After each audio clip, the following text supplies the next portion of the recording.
काय सांगाल आज शिवसेनेचा वर्धापन दिन आहे? आज शिवसेनेचा वर्धापन दिन नेहमीप्रमाणे उत्साहाच्या वातावरणामध्ये आपण या ठिकाणी मुंबईमध्ये मुख्य कार्यक्रम घेतोय, साजरा करतोय.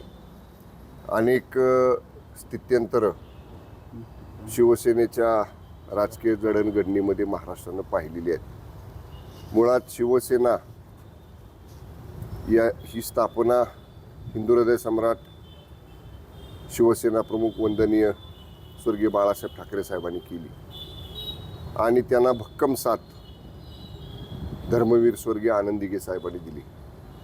ज्वलंत हिंदुत्वाचा विचार मनामध्ये रुजवण्याचं, महाराष्ट्रातल्या देशातल्या जनतेच्या मनामध्ये रुजवण्याचं काम वंदनीय हिंदू हृदय सम्राट शिवसेना प्रमुख स्वर्गीय बाळासाहेब ठाकरे साहेबांनी केलं. आणि हे करत असताना साहेबांचं एक सूत्र होतं, एक धोरण होतं की मला घराघरामध्ये शिवसैनिक तयार करायचा आहे. प्रत्येक उंबऱ्याच्या आत शिवसैनिक असला पाहिजे. आणि विशेषतः ते काम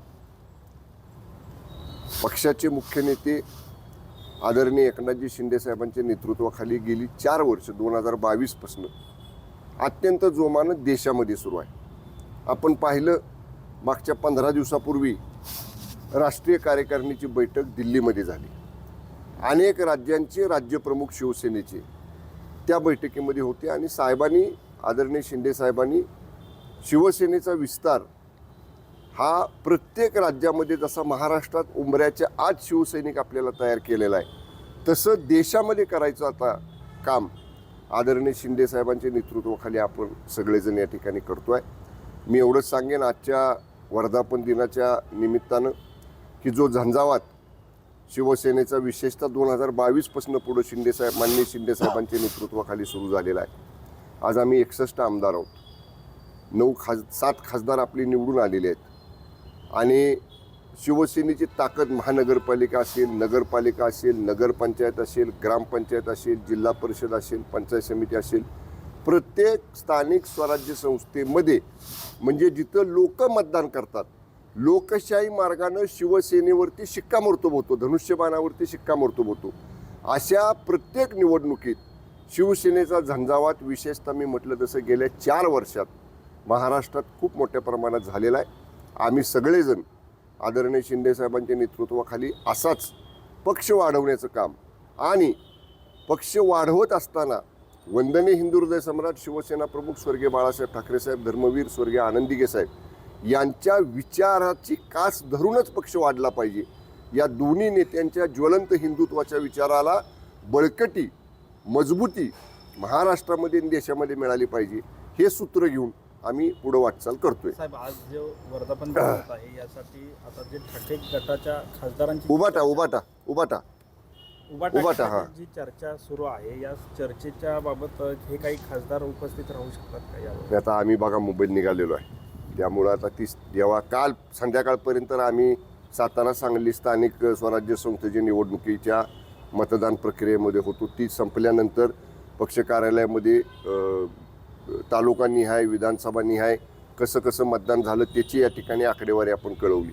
त्यामुळं आता आज गेल्यानंतर कळेल व्यासपीठावरती पक्षाच्या की नव्यानं कोण येतंय का, हे आता गेल्यानंतर पाहावं लागेल. साहेब, हे जे टायगर, ऑपरेशन टायगर आहे, या संदर्भात अशी एक चर्चा सुरू आहे की आमदारांच्या बाबत सुद्धा असंच एक ऑपरेशन होईल येत्या काही दिवसात. काय बघा तुम्ही, 4 दिवसापूर्वी जेव्हा ही ऑपरेशन टायगरची चर्चा सुरू झाली, 1-2 वाहिन्यांनी मला फोन घेतला होता. मी प्रवासामध्ये होतो आणि त्याने विचारलं मला असं काय आहे का. तेव्हा मी काय सांगितलं होतं की खासदारांच्यामध्ये उबाटा गटाच्या खतखत आहे आणि त्याच वेळी मी म्हटलं होतं की केवळ खासदारांमध्ये नाही, आमदारांमध्ये, नगरसेवकांमध्ये, पदाधिकाऱ्यांच्यामध्ये सुद्धा ही खतखत आहे. आणि ही खतखत काय आहे? आता आमदारांना आम्ही तर नेहमी बरोबर असतो सगळ्याच पक्षाचे, उबाटाचे आमदारसुद्धा आमचे मित्र आहेत.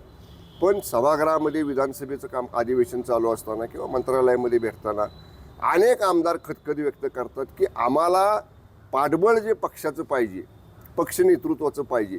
आता समजा जे आमदार आहेत त्यांचे राज्य सरकारकडे काय महत्त्वाचे विधानसभा मतदारसंघातले प्रश्न प्रलंबित असतात. आमदार मंत्र्यांच्याकडे प्रयत्न करतात, माननीय मुख्यमंत्री, माननीय उपमुख्यमंत्र्यांच्याकडे प्रयत्न करतात, पण त्याला जर पक्षाच्या प्रमुखांनी जर अशा आमदारांना एकत्र घेतलं, माननीय मुख्यमंत्र्यांची, माननीय उपमुख्यमंत्र्यांची वेळ मागितली, बाबा आमच्या पक्षाच्या आमदारांची हे प्रश्न प्रलंबित आहेत, हे सोडवायसाठी जर पक्ष नेतृत्व पुढं आलं तर नक्कीच ते सुटायला मदत होते. आमदारांना आधार वाटतो की आमच्या पाठीमागं पक्षाचं नेतृत्व आहे. आमदार खाजगीमध्ये सांगतात की असं काहीच 2 वर्षात झालं नाही. आता 24चं इलेक्शन झालं, 1.5 वर्ष होत आलं, आतासुद्धा काही झालं नाही. त्यामुळं आमदारांना शेवटी मतदारसंघातले प्रश्न, त्यांच्या जनतेला द्यायचं उत्तर, यामुळं ते अस्वस्थ आहेत. त्यामुळं कदाचित जसं आता ऑपरेशन टायगर हे खासदारांच्या बाबतीत घडलं, मी म्हणजे अधिकृत सांगू शकत नाही, पण ही खासदारांच्या मध्ये जशी खतखत होती ना, तशी किंबहुना त्यापेक्षा जास्त खतखत ही आमदारांच्या मध्ये आहे, उभाटा गटाच्या. साहेब, आपली जी आमदारांची संख्या आहे ती वाढून येते. काही महिन्यात जवळपास 90पर्यंत जाऊ शकते अशी एक चर्चा आहे. राष्ट्रवादी शरद पवार पक्षाचे सुद्धा अनेक आमदार आपल्याकडे यायला इच्छुक आहेत. काय याच्याबद्दल नाही, या बाबतीतला निर्णय घेण्याचा अधिकार आदरणीय शिंदे साहेबांना आहे. आमचं एकच काम आहे, जे आमदार अशा पद्धतीनं आमच्याकडे त्यांच्या पक्षातल्या नेतृत्वाबद्दल नाराजी व्यक्त करतात, खंत व्यक्त करतात, काही खतखत बोलून दाखवतात, मान्य शिंदेसाहेबांच्या कानावर घालणं हे आमचं काम आहे. त्यामुळे तेवढं निर्णय हा साहेबांचा अंतिम आहे की कुणाला पक्षामध्ये प्रवेश द्यायचा, कुणाला या ठिकाणी त्याच्यामध्ये नव्यानं समाविष्ट करून घ्यायचं, हे सगळे अधिकार पक्षाचे आदरणीय एकनाथजी शिंदेसाहेबांकडे आहेत. साहेब, राऊतांविषयीचा प्रश्न आहे. राऊतांनी असं म्हटलं आहे की वाई सिक्युरिटी घेऊन तुम्हाला फिरावं लागतं आहे. स्वतःच्या हिमतीवर ज्या पद्धतीनं गद्दारी केली त्या पद्धतीनं स्वतःच्या हिमतीवर बाहेर फिरून दाखवा, असं त्यांचं वक्तव्य आहे खासदारांच्या. राऊतांना म्हणावं, वाहिन्या बघा. एका बाजूला जसं तुम्ही आमच्याकडं आलेल्या खासदारांचा निषेध करताय, दुसऱ्या बाजूला त्या खासदारांचं फ्लेक्स लावून, बोर्ड लावून त्यांच्या मतदारसंघात लोक स्वागत करतात. त्यामुळं एकच बाजू माध्यमांना सांगायची, आणि शेवटी कसं आहे, राज्यात कायदा हातात घ्यायचा अधिकार कोणाला नाही, कायद्याचं राज्य आहे. त्यामुळं जर कोण अशा पद्धतीनं खासदारांवरती काय हल्ला करायचा प्रयत्न केला, त्यांना हानी पोचवण्याचा प्रयत्न केला, तर शेवटी राज्य सरकारची जबाबदारी आहे सगळ्या लोकप्रतिनिधींचं, राज्यातल्या जनतेचं रक्षण करायचं. ते कोणाला घाबरतायत म्हणून त्यांना वाईपलं सिक्युरिटी अशातला भाग नाही. राऊतांना म्हणाव, तुम्ही केव्हाही लोकशाही मार्गाने पुढे या. तुम्ही आम्हाला, असं मी कालच सांगितलं, राऊत आम्हालाही असंच म्हणत होते की मान्य शिंदेसाहेबांच्या बरोबर गेलेल्या 50 पैकी 1 आमदार निवडून येणार नाही.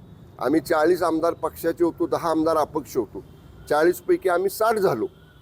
काय झालं, लोकांनी आम्हाला निवडून दिलं. आमच्या 40 संख्येपेक्षा 1.5 संख्या जास्त निवडून दिली.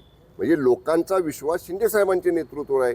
राऊत जे बोलतात ना, बघा, राऊत काय म्हणत होते, कसलं टायगर ऑपरेशन, आम्ही काय वुल्फ ऑपरेशन करणार आहे. काय केलं ऑपरेशन, काल तुमच्या बैठकीला 6 खासदार गैरहजर होते, त्याच्यानंतर मग शिवीगाळ सुरू झाली. आता राऊतांच्यासारख्या विश्वविख्यात प्रवक्त्यांनी शिवराळ भाषा वापरायची. अहो, अशी भाषा, शिवराळ भाषा लोकप्रतिनिधींबद्दलच काय, सामान्य माणसाबद्दल सुद्धा वाहिन्यांवरती पब्लिकली वापरणं चुकीचं आहे. मला सांगा, वाहिन्यांनी ते कट केलं, वाहिन्याने दाखवताना ते शब्द गाळले, त्याचं सुद्धा जर तारतम्य भान राऊतांना राहिलं नसेल तर राऊत आता सैरबैर झालेले आहेत. राऊतांना भीती वाटती की आता उद्धव ठाकरे साहेबांच्या समोर गेल्यानंतर फटके पडतायत, कारण दरवाजाच्या बाहेरचा रस्ता दाखवला जातोय.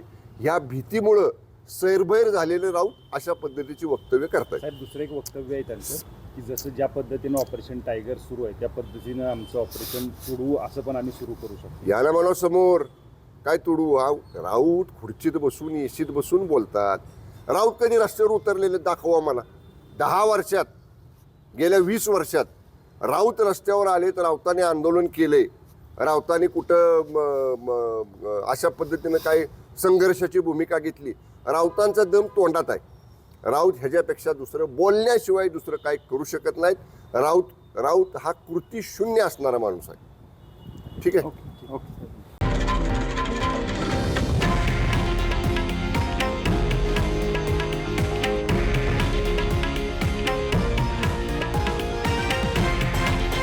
हे आहे देशातील नंबर 1 न्यूज नेटवर्क आणि आपण पाहत आहात TV9 मराठी, एकमेव.